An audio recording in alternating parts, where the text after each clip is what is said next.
recording? Okay, so I made the loo. Gonna make this thing as well because it's the same principle. So I want to lock all that stuff. So you lock the background so it's easy, and then we just go up here, and we can make a. Okay, so just do these things. Oops.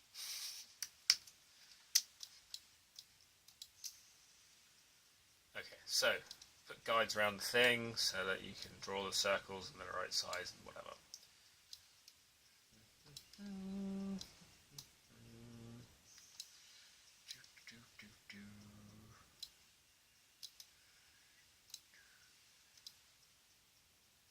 Okay, so outer circle bit, that is way too thick. Half a point is better. Inner circle bit is there. A little round thing in the middle. And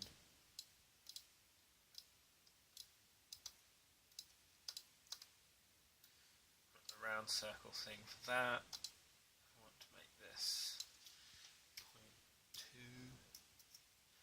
Okay. Then we can just make a little thing there.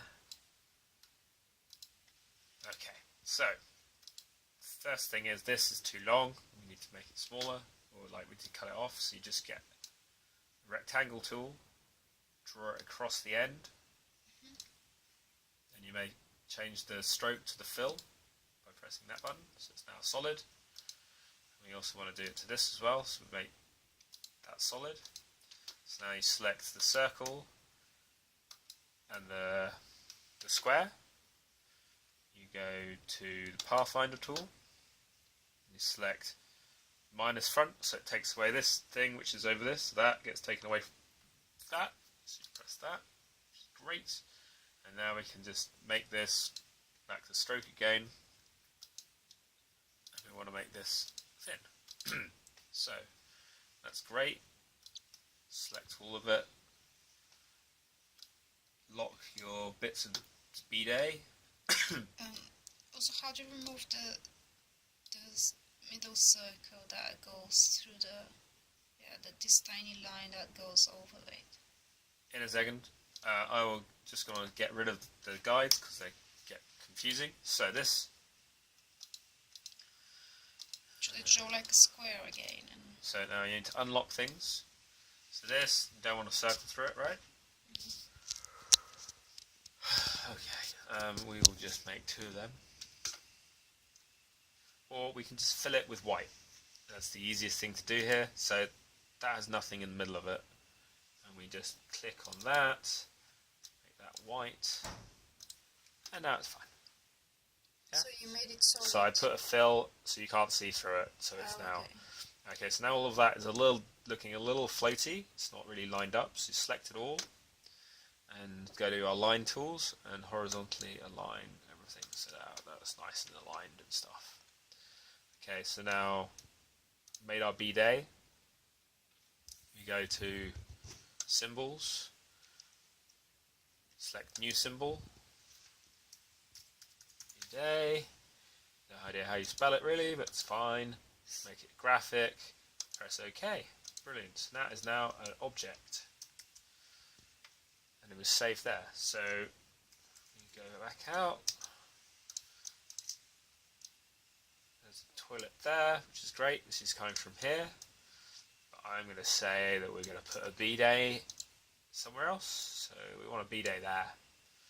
Now it's too small. We can just hold down Shift and just make it smaller, a bit bigger, because it will keep, if you hold down Shift when you do things, it keeps it proportional and aligned. So it's really useful to do that, especially doing like a floor plan because you want everything to be square. Now it's the wrong way around.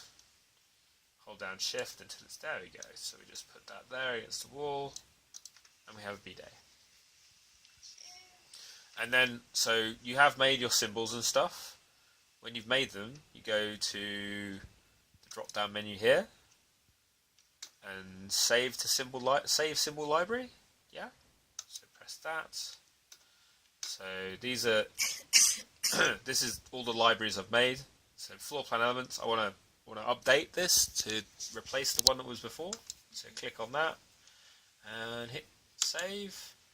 I want to replace that.